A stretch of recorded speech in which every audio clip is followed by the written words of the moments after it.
옆에 이동학께서 심으신 그저 여러 가지 과일 나무가 지금 꽃을 피고, 특히 아마 그 사과 나무죠. 그저 하얀 꽃이 사과 나무죠. 그 가지마다 그 꽃이 많이 피고, 지금도 아름답지만 지금부터 5년, 10년 후, 20년 후에 그 나무가 얼마나 아름다운 모습이 될까 봄에 그렇게 기대도 합니다.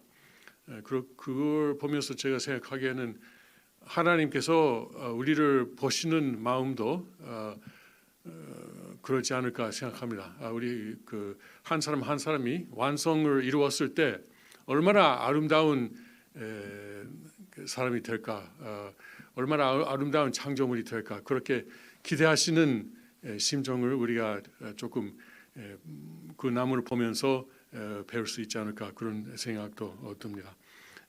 그런 면에서 우리가 인격 완성, 가정 완성, 그리고 이제 그 주관성 완성 위해서 좀 더 노력하는 마음이 생겼으면 좋겠습니다. 오늘은 제가 이제 기도하면서 받은 성경 구절은 사도행전 15절입니다. 지금 그러면 윤호숙 권사가 이제 한국말로 읽고 띄워줬어요? 잠깐 마이크를 가져올 거예요.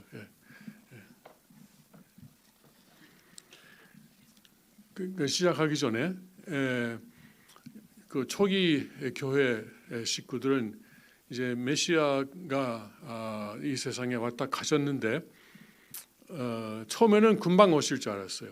그 사도행전 1장을 보면은 예수님께서 그 승천하시는 장면이 있는데, 그걸 계속 그 제자들이 하늘 쳐다보고 있어요.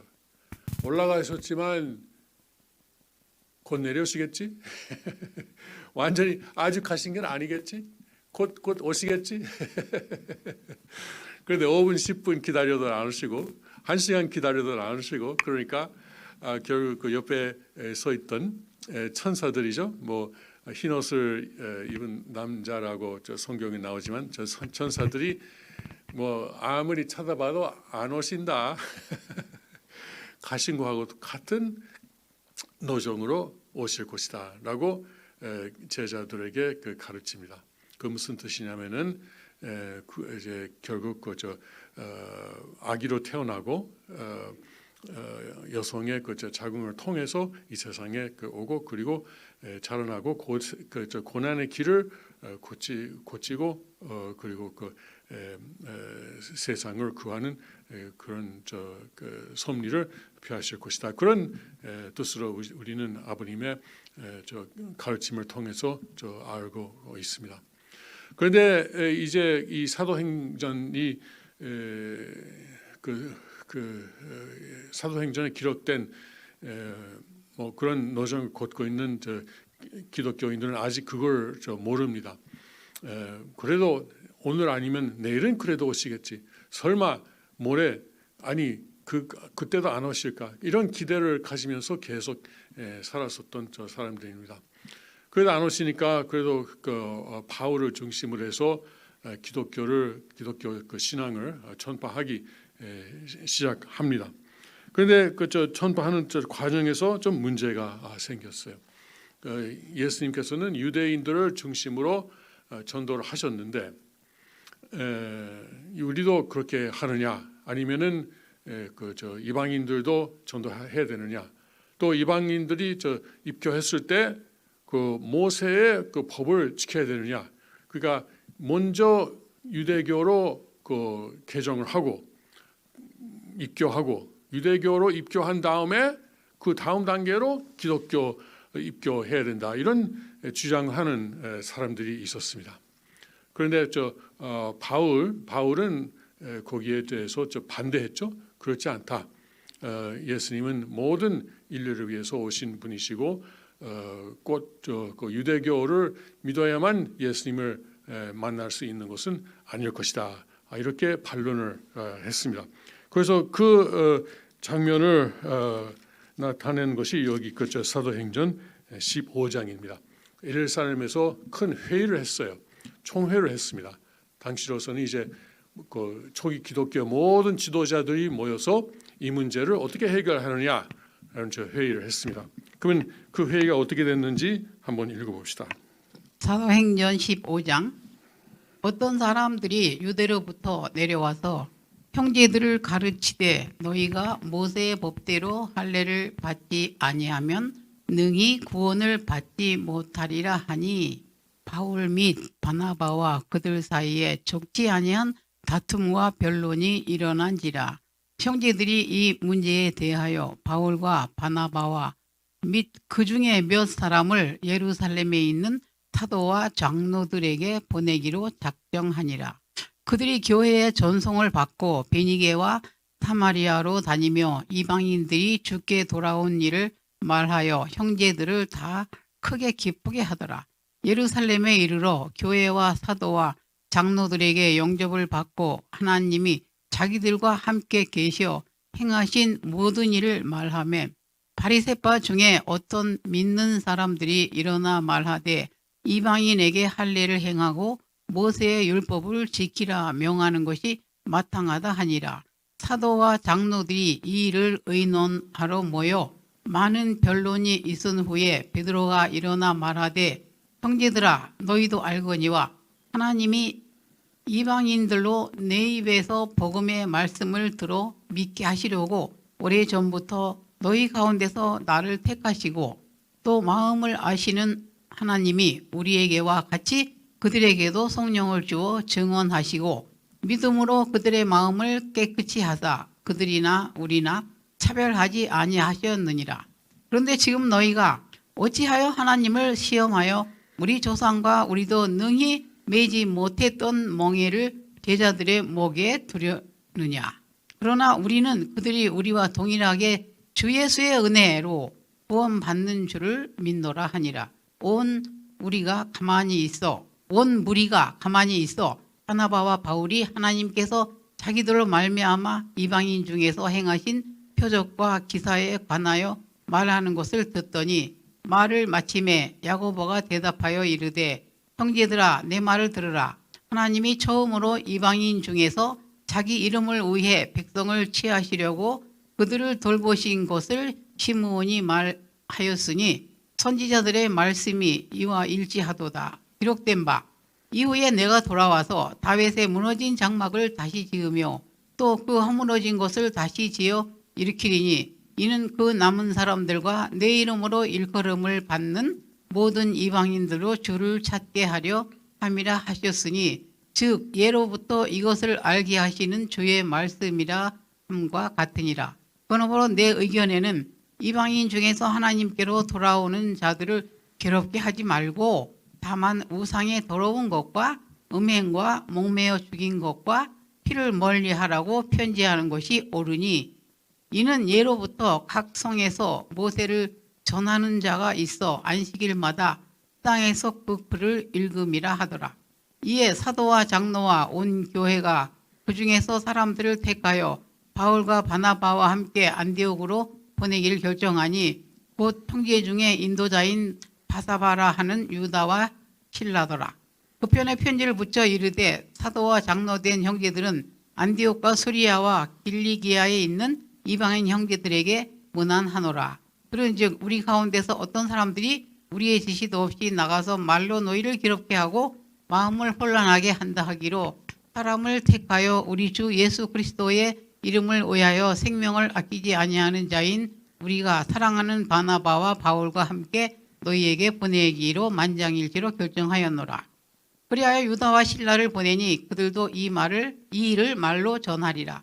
성령과 우리는 이 요긴한 것들 외에는 아무 짐도 너희에게 지우지 아니하는 것이 옳은 줄 알았노니 우상의 제물과 피와 목매어 죽인 것과 음행을 멀리 할지니라. 이에 스스로 삼가면 잘 되리라. 평안함을 원하노라 하였더라. 그들이 작별하고 안디옥에 내려가 무리를 모은 후 편지를 전하니 읽고 그 위로 한 말을 기뻐하더라. 유다와 실라도 선지자라 여러 말로 형제를 형제를 권면하여 구태하고 얼마 있다가 평안히 가라는 전송을 형제들에게 받고 자기를 보내던 사람들에게로 돌아가되 바울과 바나바는 안디옥에서 유하여 수다한 다른 사람들과 함께 주의 말씀을 가르치며 전파하니라. 며칠 후에 거기까지 읽읍시다. 35절까지 저 읽었습니다. 그 다음은 저 바울하고 바나바하고 좀 싸우는데 그 부분은 안 읽어도 될 것 같아요. 하여튼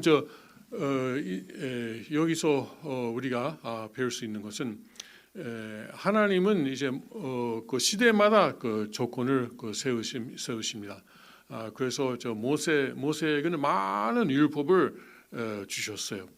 그리고 저 유대 민족을 보고 이 율법을 지켜라라고 명하셨습니다. 그리고 그것은 이제 십계명뿐만 아니고 뭐 무수의 저 법이 저 있었습니다. 이런 것은 저 먹고 저런 것은 먹지 말고, 그리고 이제 뭐 할례하는 것은 저 물론이고, 그런데 여기에 그 10절에 나오는 것처럼 우리 조상들도 그걸 제대로 지키지 않았는데 왜 우리가 그것을 이제 새로 입교하는 이방인들에게 강요하느냐? 무슨 그것은 어떻게 그것은 정당화할 수 있는가? 라는 좀 더 여기서 지적되고 있습니다. 그런데 예수님께서 사실 이것을 지키지 않아도 되도록 조건을 벌써 세우신 것입니다. 예수님께서 섭리를 그만큼 더 진전해 주신 거죠. 그러니까 옛날에 율법을 지키지 않아도 예수님을 맞이하고 그리고 성령을 받을 수 있는 그 조건을 예수님께서 십자가상에서 승리하심으로 세우신 것입니다. 우리도 통일교회 좀 다닌 지가 뭐 얼마 된 사람들은 옛날에 비교하면은 지금 그 조건이 많이 이제 완화됐죠. 옛날에는 주일마다 아침에 금식을 했어요. 그 생각이 나요? 주일마다 아침에 금식했고, 그리고 이제 물론 축복을 받기 전에는 적어도 입교하고 3년이 지났어야 되고, 그리고 이제 가정을 갖기 전에는 또 믿음의 자녀가 3명씩 있어야 되고, 이런 많은 조건이 있었습니다. 7일 금식도 있었죠. 그런데 지금 이대왕께서는 이제 참 아버님을 만왕의 왕 참부모 그리고 이제 구세주로 믿는 사람들에게는 모두 누구든지 축복을 하사해 주십니다. 그리고 이제 이대왕을 또 아버님의 유일한 대신자 상속자로 받아들이고, 그리고 앞으로 3대 왕이 될 분을 인정 받아들이기만 하면은 누구에게도 축복을 주시는 것입니다. 이것은 하나님의 은혜에 인해서 그렇게 되는 것입니다. 원래 우리가 옛날에 있었던 그 조건을 충족하고 그러면은 축복을 받을 자격이 있었냐? 전혀 그렇지 않습니다. 축복이라는 것은 이제 자격이 있어서 받는 것이 아닙니다. 그것은 오로지 하나님의 은혜로 받는 것입니다. 그런데 우리가 그래도 최소한의 책임 분담을 해야 되기 때문에 아버님께서 그런 조건을 주셨는데, 그런 조건을 주신 것도 은혜였던 것입니다. 지금 생각하면은. 그런데 이제는 그런 조건을 세워야 할 시대가 지났기 때문에 이제는 조금 아까 말씀드린 그런 조건을 준족하면은 받을 수 있는 것입니다. 그리고 여기에는 20절 그리고 29절에 그러면 이방인들이 지켜야 할 최소한의 조건이 나열되어 있죠. 29절 다시 한번 읽어주세요.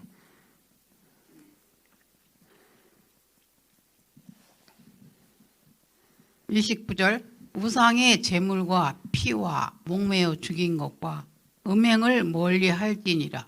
이에 스스로 삼가면 잘 되리라. 평안함을 원하노라. 예, 그렇습니다. 여기에 절대성 말씀도 있지 않습니까? 음행을 삼가하라고 나와 있습니다. 그리고 또 우상에게 여기 영어 성경에는 우상에게 바쳐진 육을 고기를 먹지 마라 이런 그런 식으로 번역이 되어 있습니다.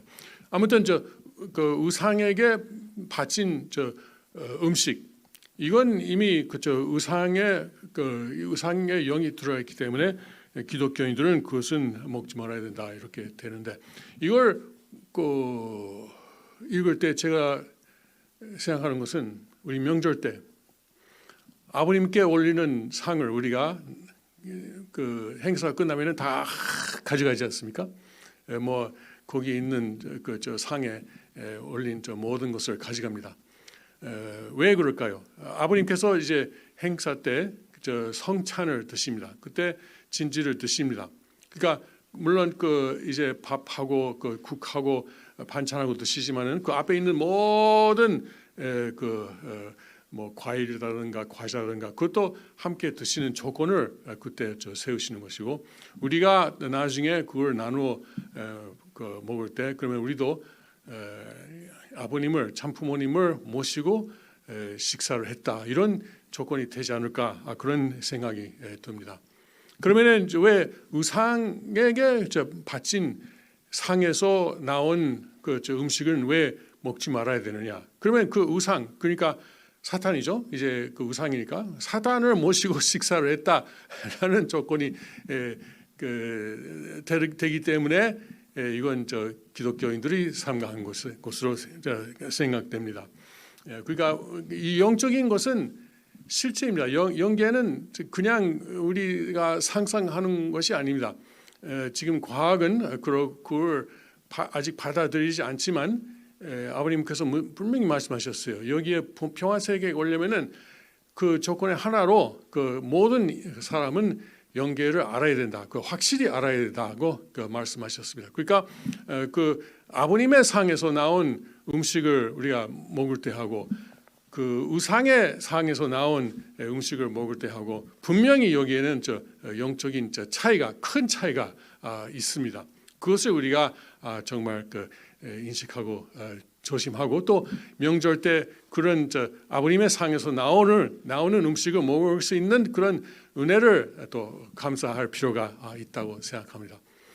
여기 본부뿐만 아니라 명절 때마다 세계 터져 있는 생추리 교회에서 상을 준비하고 아버님께 바치고 그리고 나중에 그 음식을 먹지 않습니까? 그때마다 우리가 이건 아버님의 음식을 우리가 아버님한테 하사 받고 그리고 그 아버님을 모시고 식사하는 것이다 이런 마음으로 거기에 참가하는 것이 필요하다고 생각합니다. 예. 그래서 이것만 최소한의 조건만 세우면은 너희들은 평화를 얻을 수 있을 것이다. 구원을 받는다는 말은 없습니다. 구원은 어떻게 하느냐? 예수님께서 분명히 말씀하셨습니다. 나를 믿는 사람은 누구든지 영혼의 생명을 받을 것이다라고 하셨기 때문에 여기 15장 29절에 나와 있는 조건을 세웠다고 구원을 받는 것은 아닙니다. 그것은 예수님을 믿으면 되는 것이고 그것을 음식을 먹었다고 그래도 되는 건 아니지만 그래도 이제 이 조건을 조심하면은 그러면은 그 평안을 얻을 것이다라고 했습니다. 그런데 여기에 음행은 특히 그때 초기 기독교 사람들은 우리만큼 절대성 교육을 받지 못했기 때문에 그것이 다른 거하고 비교해서 얼마나 중요한가를 인식 못했는지도 모르겠습니다만 그래도 여기에 음행이라는 말이 하나 나오는 것도 다행입니다. 그래서 이것만 지키면은 그러면 이방인들도 먼저 유대교에 입교하지 않아도 모세의 법을 지키지 않아도 그런 조건을 세우지 않아도 예수님께서 세우신 조건 덕택에 구원을 받을 수 있을 것이다라고 한 것입니다. 예. 초기 기독교 사람들은 계속 핍박을 받으면서 몇백 년 동안 핍박을 받으면서 그래도 그 핍박 속에서도 신앙을 유지하고 그리고 그것이 한 세대 두 세대가 아니고 그것을 자녀에게도 상속하고 그리고 결국 로마에게 승리하는 4세기에 승리하는 날까지 그것을 지켜나갔습니다. 그 얼마나 훌륭한 것입니까? 이 초기 기독교 사람들이 그 자녀를 키울 때도 왜 우리만 핍박을 받아야 되느냐? 다른 사람들이 다 우리를 이상하게 보고 그리고 무슨 이제 사이비 종교다 이런 말도 많이 들었을 거예요. 초기 기독교 사람들이. 그러나 결국은 그것이 진리이기 때문에 결국은 4세기가 되니까 결국은 이겼습니다. 로마를 이겼죠. 그런데 문제가 뭐냐면은 그때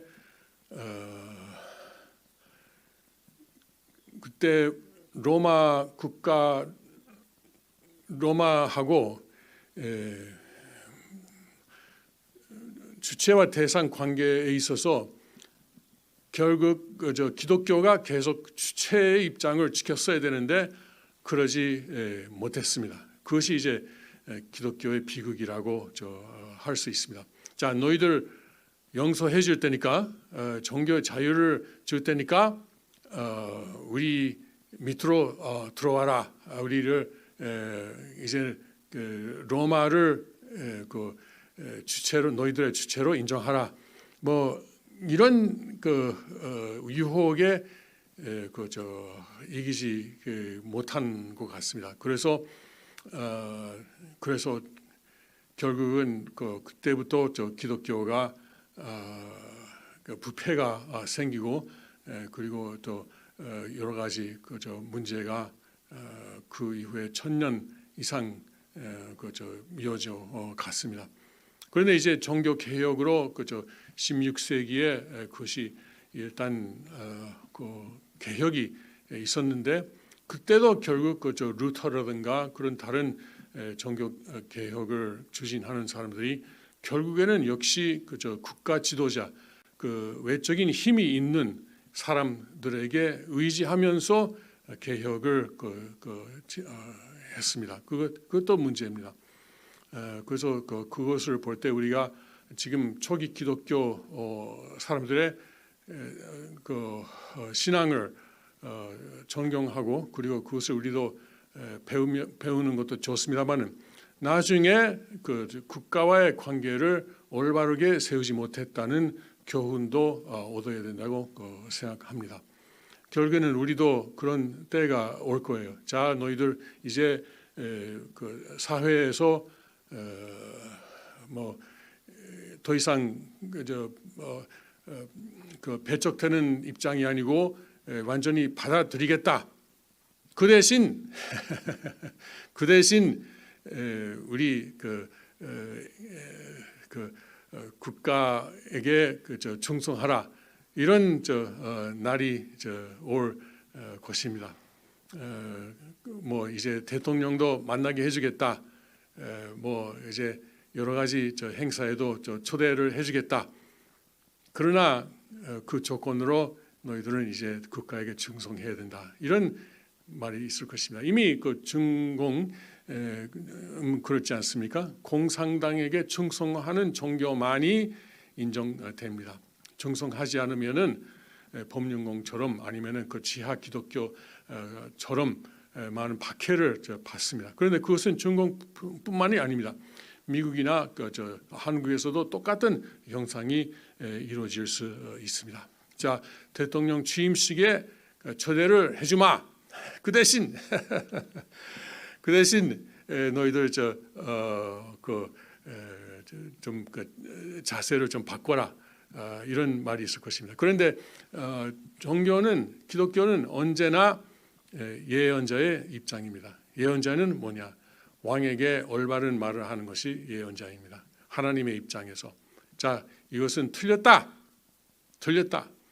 그러니까 회개하라고 외치면서 다니는 것이 예언자가 아닙니까?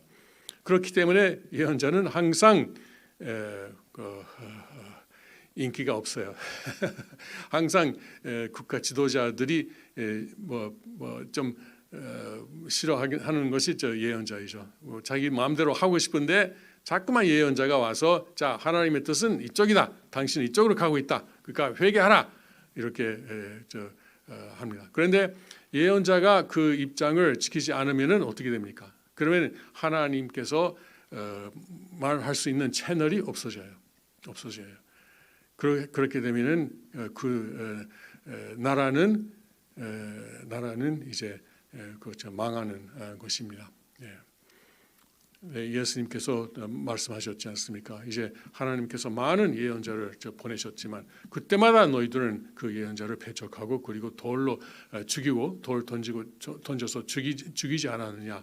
그것은 결국 하나님의 메신저예요. 하나님의 말씀을 전하는 사람들입니다. 그런데 이제 그런 입장을 계속 지키는 것도 어려울 것입니다. 아버님께서는 그러셨어요. 국가에서 무슨 말을 하든 사회에서 무슨 말을 하든 아버님께서는 계속 메시아로서 참품으로서 해야 할 말을 계속 하셨습니다. 아마 이제 워싱턴 타임스에 그때가 몇 주년이었을까요? 아마 25주년인가? 25주년, 30주년 그때쯤 아버님께서 워싱턴에서 한번 연설을 하셨습니다. 큰 호텔에 한 1,000명 정도 사람들을 초대해 가지고 말씀하셨어요. 그때는 워싱턴 타임스니까 정계, 경제계 그리고 각계 진짜 미국의 엘리트들이 모였습니다. 워싱턴 타임스가 주최하는 행사이기 때문에. 그런데 그 자리에서 아버님께서 어떤 말씀을 하셨냐면은 예수님에 대해서 말씀하시고 마리아에 대해서 말씀하시고 그리고 이제 예수님의 생애 노정에 대해서 마리아가 책임 분담을 못하는 것에 대해서 말씀하셨어요. 이것은 미국의 정치인들, 경제인들 모아가지고 하는 자리에서는 절대 하면 안 되는 말만 하셨습니다. 사실 그 행사에 저도 참석했고 그리고 그때 말씀하시는 내용을 미리 만드신 원고를 저도 그때 아마 아버님께서 번역을 시키신 걸로 지금 생각하는데 그때 워싱턴 타임스 책임을 졌던 사람이 계속 아버님께 건의를 했습니다. 아버님 제발 아버님께서 준비하신 원고를 사용하시지 말고 제가 여기 따로 만든 원고가 있으니까 이 원고를 아버님 제발 대신 읽어주세요라고 이 사람이 했어요. 왜냐하면 누가 봐도 뻔히 이것은 아버님께서 준비하신 내용을 그대로 읽으신다면은 완전히 이것은 행사가 실패하는 것이 당연한 일이었습니다. 그런데 끝까지 아버님께서 당상에 오르시는 그 순간까지 이 책임자는 계속 아버님을 붙잡고 제발 제가 준비해드린 이 원고가 있으니까 이건 무난한 원고입니다. 이걸 제발 사용하십시오. 그런데 아버님께서는 그렇지 않았어요. 그리고 1,000명 모인 사람들 그것도 길게 말씀하셨죠. 길게 말씀하신 그때 1,000명 모인 사람 중에 나중에는 아버님께서 그 말씀을 끝내는 때에는 제가 보기에는 한 사람도 남지 않았습니다. 다 이제 무슨 말을 하느냐 하고 일어나서 다 나갔어요. 예수님에 대해서 말을 하니까 그때 유대인들이 나가고 마리아에 대해서 말을 하니까 캐톨릭 믿는 사람들이 나가고 그리고 이런 정치인들 모아가지고 종교 얘기를 하니까 나머지 사람들도 다 나가고 무신론자들도 다 나가고 결국 남은 사람이 없었어요. 스텝만 남았어요. 스텝만 남았습니다. 그런데 아버님은 그것을 실패로 보지 않았습니다. 그것을 이제 이것은 예언자로서 아버님께서 메시아로서 해야 할 말을 했기 때문에 이것은 성공한 것이다. 그것을 받아들이는지 안 받아들이는지는 그 사람들의 책임이다. 그 책임 분담이죠. 아버님께서는 메시아로서 해야 할 말, 책임 분담을 하신 것이고 듣는 사람들이 책임 분담은 그 사람들의 문제인 것입니다. 그런데 그것을 그렇게 하는 것이 사실 용기가 필요합니다. 우리는 다 이제 사회가 우리를 받아들이면 좋겠다, 우리를 인정해주면 좋겠다, 그런 마음이 있지 않습니까? 그런데 아니다. 우리는 누가 우리를 비판하더라도 계속 우리는 가야 할 길 가겠다라는 신념을 계속 갖는 것은 쉽지 않습니다. 거기서 이제 역시 사회에 나가려고 하는 사람들도 있죠. 그런데 계속 남는 사람들도 있을 것입니다. 우리는 그렇게 해서 끝까지 남는 사람이 됐으면 좋겠습니다. 사회적으로 성공하는 것이 문제냐? 우리가 대통령이 되는 것이 문제냐? 회사 대기업의 총수가 되는 것이 문제냐? 무슨 큰 대학의 교수가 되고 명예 교수가 되고 뉴욕 타임스 베스트셀러에 올라가는 책을 5권, 10권 쓰는 것이 문제냐? 그렇지 않습니다. 그렇지 않습니다. 그것은 다 문제가 될 수 없습니다. 중요한 것은 우리가 계속 하나님의 말씀을 듣고 하나님께서 원하시는 그 길을 나가는 것이 문제인 것입니다. 어떤 때는 경제적으로 어려울 수도 있습니다. 그러나 그것은 하나님께서 기뻐하시는 길을 간다면은 그것보다도 값진 것은 없을 것입니다. 예.